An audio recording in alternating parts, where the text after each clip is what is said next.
We've all seen piranhas in movies depicted as these crazy, evil fish that will eat anything they lay their eyes on. But despite how deadly they're made out to be, for some reason, you can legally buy them to keep as a pet. So I'm gonna buy 6 piranhas, build them a home, and test to see if they're actually as vicious as the movies made them out to be. Meaning, yes, I will be putting my hand inside of their tank. What could go wrong? Let's just buy this thing. And so literally the next day, the delivery van dropped off the package that supposedly had the cold-blooded killing piranhas. That was fast. I'm hoping all these guys survived the shipping, since as you can see, it's pretty cold out. But anyways, let's get these inside. So I got out this 20-gallon tank I had laying around and filled it up with some cycled water. Then I cut open the tape on the box that had the piranhas inside. Oh shoot, bro. There is literally piranhas right under my hand. Let me take this bag out. And oh, I cannot believe I'm gonna be keeping these as pets. What the heck? Thankfully, every single piranha had survived the shipping, so I put all 6 of them into the tank. But when I put them in, I realized they were barely moving and definitely not acting like normal vicious piranhas. And look, I can literally drop a cricket into the water, and usually they would go crazy immediately eating that up. But check it out, no reaction at all. You see, the reason they're not moving is because they need a way bigger tank with all the right stuff inside. So I got out a new tank and filled it with 100 pounds of sand. We gotta do this because of course the first step is creating the floor and decorations. To continue this process, I started to use these sort of thin sticks and use a hot glue gun to hang them from the top of the enclosure. You see, these piranhas that I bought are red-bellied piranhas, which are supposedly the most vicious species, and they live in the Amazon River where there's all these roots and stuff hanging in the water. So that's what I'm trying to recreate in here with this. Anyways, next up, it was time to use even more wood. You see, this time I want to stack up some thicker wood to make it look like a massive tree trunk is growing from out of the water. So I actually took the wood out and used some water-safe spray foam to connect all the pieces together with some branches coming off of them. And then once all the spray foam and stuff on it has dried, we just plop it in there like that. And boom, there we go. Check it out. You can even see the roots and stuff. It's pretty cool. It looks like a tree, but there's still a bit more decorations we have to put inside of here. First of all, you guessed it, just some more wood randomly scattered around, but then some rocks because pretty much every Amazon riverbed has them. And finally, some pebbles like this, which I dropped around the enclosure, and some even tinier little pebbles, which I also dropped around the enclosure, which makes the sand across the whole thing look a little more realistic. Well, I'd say this is a pretty good start to the base of the tank, but now it's time for the fun part. Let's go get some aquatic plants for this.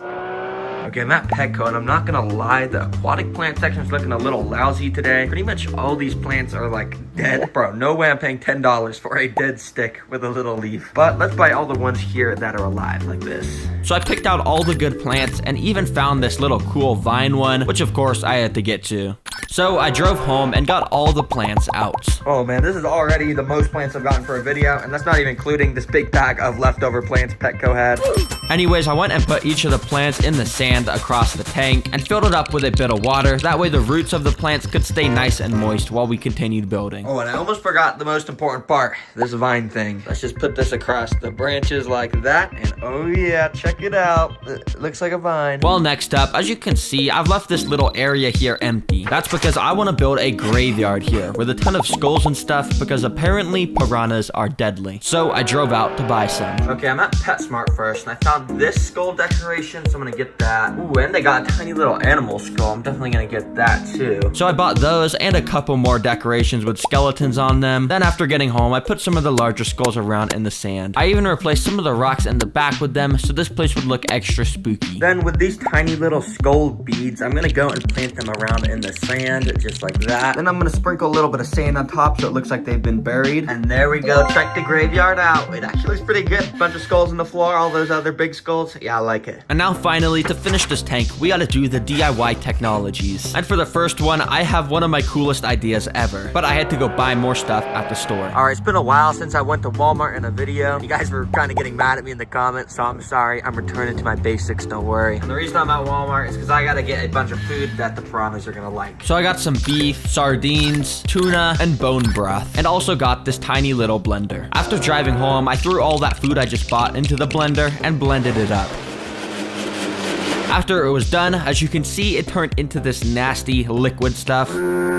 But anyways, I sucked the liquid up into the syringe thing and brought it over to the tank. Okay, this might seem kind of complex, but it's actually genius. You see, I can basically squirt some of this around in the water and it just spreads the scent around. And what I'm gonna do is attach it to the side of the enclosure, and whenever I want to get the piranhas mad and in hunting mode, I just squirt a little bit of this out the end and it'll make them go absolutely crazy. So I attached that to the side of the tank with some glue, and then it was done. And now the next technology is these two water pumps and some bubble walls that I started to set up across the whole back of the tank. You see, right now this stuff does nothing, but once I fill up the entire tank with some cycled water, which took a long time because of how big it was, check out what it can do. All right, now if I go and plug in these pumps, as you can see, it starts to make bubbles at the back of the enclosure. Yeah, it's pretty cool. But basically this little air pump just blows air into this tube, which goes into there. But what I could actually do is unattach that and just blow into this myself to make bubbles.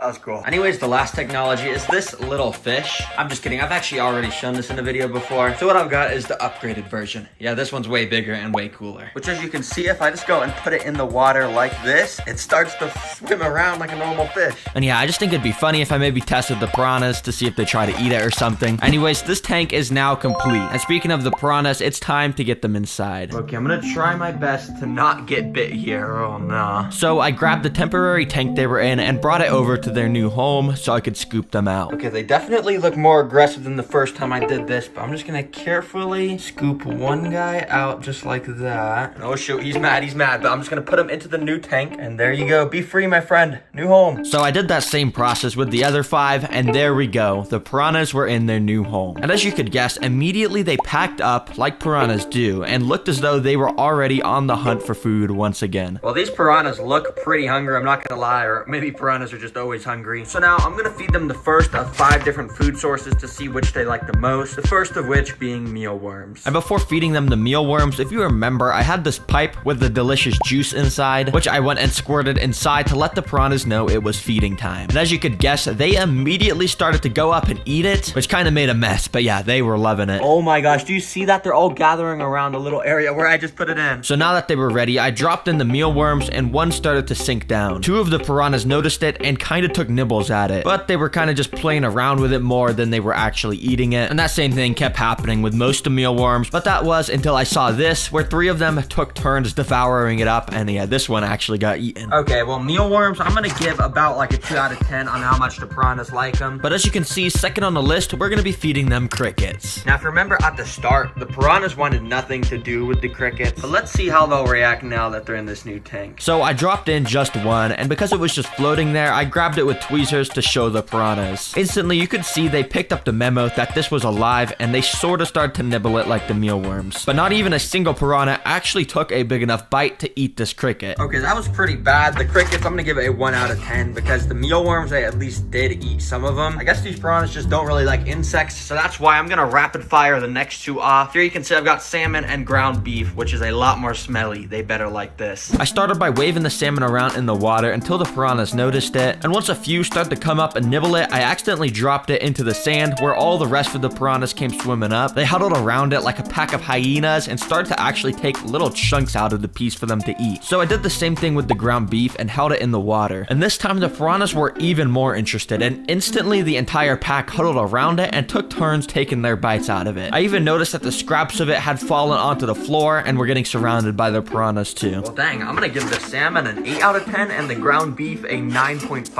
out of 10. Yeah, they loved that so much, but that doesn't mean I gotta do my hand now. I said I would do it in the intro, so, you know, let's just do it. 3, 2, 1. Let's go. Start the timer. Let's see how long I can keep it in here. Right away, nothing really happened because none of the piranhas were near my hand. But I knew this was kind of cheating, so I moved my hand closer, where right away, one sort of noticed me and actually started to chase my hand as I moved it away to avoid getting bit. So of course, I moved my hand back over to the pack, where some of them definitely got sort of close to biting me, but they were nowhere near as aggressive as they were towards the beef. You see, it's actually a common misconception that piranhas are evil towards humans like all the movies say. But to be honest, if you're a viewer watching this, I would not personally test it. I'm just crazy, so please subscribe for risking my hand for this content. Well, these piranhas are going to be crazy pets, and thankfully they're pretty easy to feed. Thanks for watching, and if you want to watch another video, click the video on the screen. See you later, goodbye, and subscribe. Thanks, bye.